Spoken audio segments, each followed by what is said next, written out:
नमस्कार प्यारे साथियों, आपका स्वागत है प्रेपनेक्स पर और मैं हूं ऋषि द्विवेदी। आज हम लोग बात करेंगे यूपीपीएससी अर्थात उत्तर प्रदेश लोक सेवा आयोग द्वारा कराए जाने वाले एग्जाम यूपी पीसीएस की। उसके बारे में बात करेंगे, सब्जेक्ट के बारे में बात करेंगे, सिलेबस में क्या क्या आता है और सबसे बड़ी बात कि इसका कैलेंडर जारी हो चुका है जो कि सम्मिलित राज्य प्रवर अधीनस्थ सेवा प्रारंभिक परीक्षा 27 अक्टूबर को होने वाली है। तो उस पर क्या स्ट्रेटजी रहे, आप तैयारी कैसे करें, पाठ्यक्रम क्या होता है और पिछले वर्षों के जो कट ऑफ घोषित हुए हैं उनमें क्या समानताएं हैं, क्या बदलाव हो रहे हैं, इन सब पर हम अच्छे से विस्तार से बात करेंगे। आपको पता है कि उत्तर प्रदेश में जो सर्वोच्च सेवाएं हैं एसडीएम की, डीवाईएसपी की, उसका सिलेक्शन यूपीपीएससी अर्थात उत्तर प्रदेश लोक सेवा आयोग के अंतर्गत कराई जाने वाली यूपीपीसीएस की परीक्षा से ही होता है। तो चलिए एक बार इस पर ध्यान देते हैं। कैलेंडर जारी हो गया, 27 अक्टूबर को आपकी परीक्षा है। पैटर्न भी थोड़ा बदला है, आपके पहले जो वैकल्पिक विषय आते थे उसको बदल करके आपको उत्तर प्रदेश स्पेशल कर दिया गया है, तो उस पर भी बात करेंगे। पूरे पाठ्यक्रम पर बात करेंगे, आपकी स्ट्रेटजी क्या हो इस पर भी बात करेंगे और ये भी बात करेंगे कि हम आपके लिए नया क्या करने वाले हैं। तो सबसे पहले इस पर बात करने के लिए जान लेते हैं सामान्य जानकारियां जो आपको पता होंगी, लेकिन जो नए बच्चे हैं जो तैयारी शुरू करना चाहते हैं या जो लोग इंटरेस्टेड हैं ये जानने में कि आखिर पीसीएस की परीक्षा में क्या योग्यता होती है, क्या आयु सीमा है, क्या आयु निर्धारित है, ये सारी बातें तो इसको भी एक बार कर लेते हैं। तो इसमें योग्यता किसी भी यूजीसी अप्रूव्ड विश्वविद्यालय से स्नातक की डिग्री आपके पास होनी चाहिए, चाहे बीए हो, बीएससी हो, बीकॉम हो, बीटेक हो, कुछ भी हो, यूजीसी से उसे ग्रेजुएट की मान्यता प्राप्त हो। दूसरा, आयु सीमा 21 वर्ष होनी चाहिए। अब इस 21 वर्ष में एक जानकारी आपको विशेष दे दूं कि जिस वर्ष आप परीक्षा देने जा रहे हैं उस वर्ष की 1 जुलाई को आपकी आयु 21 वर्ष पूर्ण होनी चाहिए। ऐसा डिमांड किया जाता है हर बार नोटिफिकेशन में। तो आपको अपने माइंड में रखना है कि मान लीजिए 2024 में एग्जाम देने जा रहे हैं तो 2024 के 1 जुलाई को आपकी जो आयु है वो 21 वर्ष पूरी होनी चाहिए। और आयु सीमा में कुछ निर्धारण व्यवस्थित रूप से, कुछ लोग इसको भी 21 से 45 वर्ष बता रहे हैं, लेकिन ऐसा कुछ नहीं है। जो नोटिफिकेशन की पूरी व्यवस्था है आयु सीमा की वो ये है कि सामान्य वर्ग का विद्यार्थी 21 से 40 वर्ष तक एग्जाम दे सकता है। अन्य पिछड़ा वर्ग अर्थात ओबीसी का 21 से 45 वर्ष, एससी का 21 से 45 वर्ष और एसटी का 21 से 45 वर्ष। यानी ओबीसी, एससी, एसटी के 21 से 45 वर्ष और बाकी जो आपका दिव्यांग है वे लोग 21 से 55 वर्ष, उनको थोड़ा ज्यादा छूट मिलती है। तो ये तो सामान्य जानकारी हो गई, आप सबको पता है। हम बात करते हैं इसके परीक्षा पैटर्न पर, एक बार बात कर लेते हैं। परीक्षा पैटर्न आपको पता है कि 3 चरणों में एग्जाम होता है। प्री आपका होता है, उसके बाद आपका मेंस होता है, आपका इंटरव्यू होता है। जो आपका प्री वाला एग्जाम होता है उसके मेरिट के आधार पर आपको मेंस देने का मौका मिलता है, फिर मेंस में क्वालिफाई करने पर आपको साक्षात्कार देने का मौका मिलता है। और आपकी जो मेरिट बनती है, जो cut off, final cut off आती है, जैसे सिलेक्शन होता है, वो मेंस और इंटरव्यू के बेसिस पे बनती है। उसमें प्रीलिम्स का कोई योगदान नहीं होता। प्रीलिम्स केवल पहला क्वालिफाइंग पेपर है जिससे आपको मेंस देने का मौका मिले। प्रीलिम्स में 2 पेपर होते हैं। पहला होता है जीएस का, जिसमें आपके जीएस के प्रश्न आते हैं। जीएस का जो सिलेबस है आपको पता है, मैं आपको जीएस का सिलेबस भी बता दूंगा। तो जीएस के अंतर्गत आपके जो इतिहास, भूगोल आदि के प्रश्न, करंट अफेयर्स के प्रश्न आते हैं, उसके अंतर्गत आते हैं। 150 प्रश्न होते हैं और 200 अंकों के होते हैं। आप इसको समझ सकते हैं कि 1.33 अंकों का, इसको मैं थोड़ा पतला कर लेता हूं, 1.33 अंकों का जो आपका एक प्रश्न का जो अंक निर्धारित है वो 1.33 है। मतलब 150 प्रश्न है और 200 अंकों का है, तो जाहिर तौर पर 1.33 अंक एक प्रश्न के लिए निर्धारित है। और इनमें आपके 200 जब 150 क्वेश्चन होते हैं उसको मैंने आपको बताया, और कट ऑफ इसी आधार पर बनता है। एक पेपर और होता है सामान्य अध्ययन पेपर 2, जिसे सीसैट कहते हैं। सीसैट में 100 प्रश्न आते हैं 200 अंकों के। ये 33% क्वालिफाइंग होता है। और दोनों पेपरों में ध्यान रखना है आपको कि 1/3 की माइनस मार्किंग होती है, 1/3 की निगेटिव मार्किंग होती है। ठीक है, निगेटिव मार्किंग होती है 1/3 की। अब निगेटिव मार्किंग से क्या मतलब, अगर आपका एक क्वेश्चन गलत होता है तो आपके सही क्वेश्चन से 1/3 अंक कट जाते हैं। अर्थात अगर आपने 3 क्वेश्चन गलत कर दिए तो आपका एक जो सही वाला क्वेश्चन था पूरा का पूरा गलत हो जाएगा, मतलब उसका नंबर कट जाएगा। अर्थात 3 क्वेश्चन गलत करने पर एक क्वेश्चन और करके 4 क्वेश्चन गलत मान लिया जाएगा आपका। 1/3 की माइनस मार्किंग, आप लोग इसके साथ बहुत ज्यादा फैमिलियर होंगे, हर परीक्षाओं में आप नेगेटिव मार्किंग देख रहे हैं। तो अब आप यहां पे क्या करेंगे, अब देखिए कट ऑफ आपका, ये जो सीसेट वाला पेपर है ये केवल क्वालिफाई करना है। इन 100 प्रश्नों में यानी 200 अंकों में आपको केवल 33% प्राप्त करना है। और जब आप 33% प्राप्त कर लेंगे तभी आपका GS1 का पेपर चेक होगा। यानी पहले पेपर 2 अर्थात सीसेट चेक होता है। जब आप इसमें क्वालिफाई कर लेते हैं, 33% अंक ले आते हैं, यानी 100 प्रश्नों में 33 प्रश्न आपके सही हो जाते हैं, तो आपको आपका सीसेट का पेपर चेक होता, जीएस का पेपर चेक होता है। अब इसमें कितना लाना है, तो आप इसके लिए देख सकते हैं कि जो पिछले 7 वर्षों के कट ऑफ का जो डेटा है वो आपके सामने है। 2017 में 128 नंबर, 200 नंबरों में 128 नंबर कट ऑफ गई थी, अर्थात 96 क्वेश्चंस, 2018 में 94 क्वेश्चन, 2019 में 88 क्वेश्चन, 2020 में 83, 2021 में 86, 2022 में 83 और 2023 में 94, ये आपके कट ऑफ गए थे। तो इस आधार पर आप समझ सकते हैं कि आपको 100 क्वेश्चन, कम से कम 100 क्वेश्चन आपको सॉल्व करने होंगे और इन 100 क्वेश्चन से आपका प्रीलिम्स क्वालिफाई हो जाएगा। तो प्रीलिम्स क्वालिफाई जब हो जाएगा तो आप मेंस में चले जाएंगे। अब मेंस में आपके 6 पेपर जीएस के होंगे और 2 पेपर हिंदी के होंगे, एक निबंध और एक सामान्य हिंदी, जिसमें आपके व्याकरण का भी पोर्शन आता है, जिसमें संक्षिप्तीकरण और व्याकरण आदि आते हैं प्रश्न, उपसर्ग वगैरह पूछा जाता है। तो वो बहुत सामान्य सा प्रश्न है।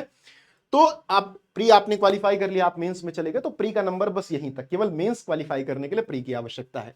फिर आपको सामान्य हिंदी के 150 अंक आपको ये पेपर होगा, उसके बाद निबंध का 150 अंकों का पेपर होगा। निबंध में 6 टॉपिक आपके होते हैं, 9 टॉपिक होते हैं, उन्हीं के अंतर्गत आपका निबंध आता है।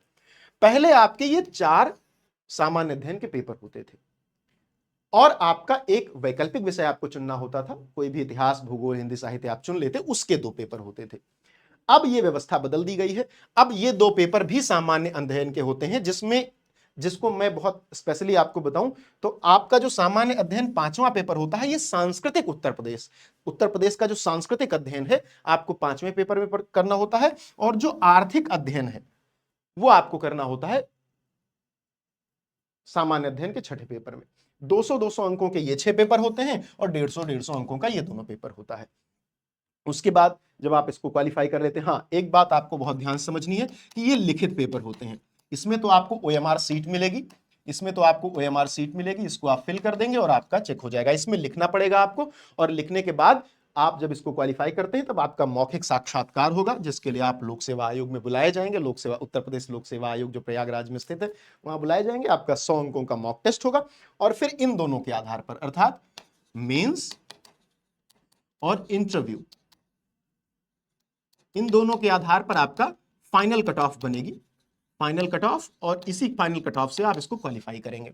फिर आपका जो रिजल्ट आएगा, रैंक के आधार पर आपको एसडीएम मिलना है, डीवाईएसपी मिलना है, या जो भी उसके अंतर्गत सेवाएं हैं वो आपको मुहैया करवा दी जाएंगी, यानी आपका लिस्ट में नाम आ जाएगा। तो ये आपका ये कट ऑफ लिस्ट हो गई आपकी, जिसके आधार पर आप ये तय कर सकते हैं कि प्रीलिम्स में आपको कितना नंबर लाना है, प्रीलिम्स में आपके कितने नंबर होने चाहिए, यहां से निर्धारित हो जाएगा। कुल मिला के मैं ये मानता हूं कि आपको मार्जिन रखना है 90 से 100 नंबर का, 90 से 100 क्वेश्चन का, नंबर का नहीं, 90 से 100 क्वेश्चन का, क्योंकि नंबर तो ये आपके लिखे हुए, क्वेश्चन ये आप कहें, देखिए 96 है, 94, 88, 83, 86, 83, 94, तो कुल मिलाकर आपको 90 से 100 के बीच में अपना मार्जिन रखना है, रेशियो रखना है, तो आपका ये क्वालिफाई हो जाएगा। फिर हम आ जाते हैं कि प्रारंभिक परीक्षा, जो हमारा मुख्य फोकस है, क्योंकि हमको सबसे पहले प्रारंभिक परीक्षा क्वालिफाई करनी है जो 27 अक्टूबर को है, तो मुख्य फोकस है उसमें प्रारंभिक परीक्षा के सामान्य अध्ययन पेपर 1 का सिलेबस क्या है। तो ये आपका सिलेबस जो आपके यूपी लोक सेवा, उत्तर प्रदेश लोक सेवा आयोग द्वारा जो आपका गजट निकाला जाता है, जो आपकी नोटिफिकेशन निकाली जाती है, उसमें जो उद्धृत सिलेबस है वो ये है। लेकिन आप जानते हैं कि पढ़ना बहुत पड़ता है, ये कुछ लाइनें जो यहाँ लिखी हैं इनसे सिलेबस परिभाषित नहीं होता। हाँ, इनसे पॉइंट वाइज आपको ये पता चल जाता है कि किसमें कितना पढ़ना है। राष्ट्रीय अंतर्राष्ट्रीय महत्व की समसामयिक घटनाएं, भारत का इतिहास एवं भारतीय राष्ट्रीय आंदोलन, भूगोल, राजनीति एवं शासन, आर्थिक सामाजिक विकास, पर्यावरण एवं पारिस्थितिकी संबंधित सामान्य विषय, जैव विविधता, जलवायु और सामान्य विज्ञान। उसके बाद आपका जो दूसरा पेपर सीसेट वाला होता है, जिसको मैंने आपको बताया कि 33% क्वालिफाइंग है, तो इसमें आपका कॉम्प्रिहेंशन, अंतर्वैयक्तिक क्षमता, तार्किक एवं विश्लेषणात्मक योग्यता, निर्णय क्षमता, सामान्य बौद्धिक योग्यता, प्रारंभिक गणित हाई स्कूल स्तर तक, अंकगणित, बीजगणित, रेखागणित, सांख्यिकी, सामान्य अंग्रेजी हाई स्कूल स्तर तक, सामान्य हिंदी हाई स्कूल स्तर तक, ये आपको जानकारी होनी चाहिए। हाई स्कूल स्तर तो एक बात कह दी जाती है लिखने के लिए, सामान्य मतलब आपको ग्रामर वगैरह की समझ अच्छी होनी चाहिए, इंग्लिश में भी और हिंदी में भी। कॉम्प्रिहेंशन इंग्लिश वाले भी आते हैं, हिंदी वाले भी आते हैं, तो कॉम्प्रिहेंशन इंग्लिश वाले सरल होते हैं, बहुत कठिन नहीं होते, लेकिन आपको थोड़ी समझ रखनी चाहिए। अब तैयारी की सही रणनीति क्या हो, तो सबसे पहला जो किसी भी परीक्षा को मैं मानता हूं क्रैक करने का जो पहला स्टेप है वो आपका है पाठ्यक्रम को समझना। पाठ्यक्रम को समझें, बिंदुवार विश्लेषित कर लें कि भैया ये टॉपिक है, भारतीय इतिहास लिखा है तो ये इतिहास का, भारतीय इतिहास में ये टॉपिक आता है, इसको मुझे पढ़ना है। उसके बाद एक स्टडी प्लान तैयार करें, अपने टॉपिक आपके क्रिएट हो गए। टॉपिक के बाद आप पिछले वर्षों के प्रश्न पत्र को देख लें एक बार कि प्रश्न पत्र कैसे पूछे जा रहे हैं, किस टॉपिक से ज्यादा प्रश्न, और अब तो हर जगह विश्लेषण अवेलेबल है। कोई किताब भी आप खरीदते हैं तो उसके पहले पन्ने पर आपको विश्लेषण मिल जाता है कि इस टॉपिक से इतने प्रश्न आए, इस टॉपिक से इतने, तो आपका आइडिया मोटा मोटी लग जाएगा कि भैया किस पे ज्यादा फोकस करना है। ध्यान रहे, आप ज्ञानी बनने के लिए नहीं पढ़ रहे हैं, आप परीक्षा पास करने के लिए पढ़ रहे हैं। ये दिमाग में हमेशा होना चाहिए। आपको इतिहासकार नहीं बनना है, भूगोल वेत्ता नहीं बनना है, काम अपना निकाल लेना है। और वो काम कैसे निकलेगा? जब आप पिछले वर्षों का प्रश्न पत्र को देख करके और स्टडी प्लान अपना बना लेंगे। अब स्टडी प्लान बनाने में बच्चे गड़बड़ी करते हैं कि वो हर हफ्ते स्टडी प्लान चेंज करते हैं। एक चीज जान लो, जीवन में हमेशा उस टीचर से पढ़ने में ज्यादा मजा आता है जिस टीचर पर हमें भरोसा होता है। ठीक, तो पहले स्टडी प्लान पे भरोसा अपना तैयार करो। एग्जाम तक बिल्कुल 26 अक्टूबर तक आपका स्टडी प्लान क्या होना चाहिए, आज ही बना लो। 5 दिन रिसर्च कर लो, 4 दिन ले लो, क्योंकि वो लंबा चलने वाला है। तो एक दिन का टाइम नहीं है, 1-2 दिन आराम से तैयारी करने की तैयारी पहले कर लो, और उसके बाद एक बढ़िया सा स्टडी प्लान बनाओ। और फिर पिछले वर्षों के जितने भी अभ्यास प्रश्न है, 20 साल के, 30 साल के, जो भी मिल जाए सब सॉल्व कर डालो, सारे ऑब्जेक्टिव सॉल्व कर डालो। और करंट अफेयर्स हर दिन कोई भी एक प्लेटफॉर्म पकड़ लो, कोई भी एक बुक पकड़ लो, केवल लेकिन एक। और क्योंकि सब अच्छा दे रहे हैं, कोई खराब नहीं दे रहा है। बस ये बात है कि आप किसी पर ज्यादा फोकस करते हो, 4 आपको उसके याद रह जाते हैं, तो आपको लगता है इसी से आना। सारे करंट अफेयर्स सारे किताबों में समान ही होते हैं, आप उठा के देख लेना, मिला लेना। आज तो आपको क्या करना है, कोई एक पकड़ना है और रोज पर डे आपको उस वेबसाइट से या जहां से भी आपको मिलना है उसको कर लेना है। और रिवीजन एमसीक्यू करना है पर डे, आपको कम से कम 100 एमसीक्यू, जब तक आप एग्जाम होता है पर डे 100 एमसीक्यू करना है।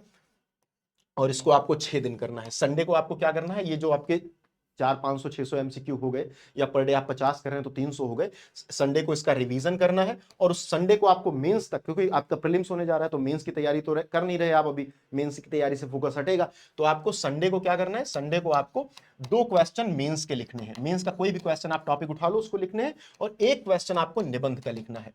निबंध बहुत जरूरी है लिखना, क्योंकि निबंध लिखने की प्रैक्टिस एक दिन में नहीं बनती। आपको संडे को 2 मेंस के क्वेश्चन और एक निबंध जरूर लिखना है। साथ ही आप गाइडेंस के लिए हमसे जुड़ सकते हैं, या किसी भी अपने सीनियर से आप क्वेश्चन उनको दिखा सकते हैं, उनको निबंध दिखा सकते हैं, जिसकी आपकी तैयारी बेहतर चलती रहे। तो ये तो आपकी हो गई रणनीति की बात।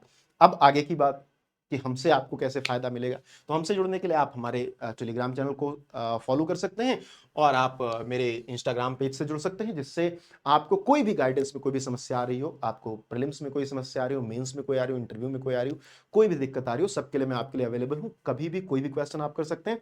बाकी हमारी टीम आपके लिए बहुत बेहतर, मैं ये कह सकता हूं कि YouTube पर अवेलेबल अब अभी तक का सबसे बेहतर कंटेंट लेकर के आ रही है, उसकी तैयारी चल रही है। ये सोच करके हमने अब ये नई लड़ाई अपनी शुरू करी है, जो ऑफलाइन के बाद ये ऑनलाइन की लड़ाई है। ऑनलाइन में भी हम आपके लिए सबसे बेहतर करने वाले हैं। तो बस आपको क्या करना है, चैनल को सब्सक्राइब कर लेना है, और अपने सभी साथियों तक इस जानकारी को फैला देना है। क्योंकि देखिए, आपकी परीक्षा में जानकारी ही सबसे बड़ा हथियार है। जानकारी नहीं तो परीक्षा नहीं, जानकारी तो परीक्षा पास। तो आपको जानकारी अपनी मजबूत करनी है, तो आपको एक ऑथेंटिसिटी के साथ कैसे इंसान से, एक ऐसे प्लेटफॉर्म से जुड़ना पड़ेगा जो आपको फायदा पहुंचाए।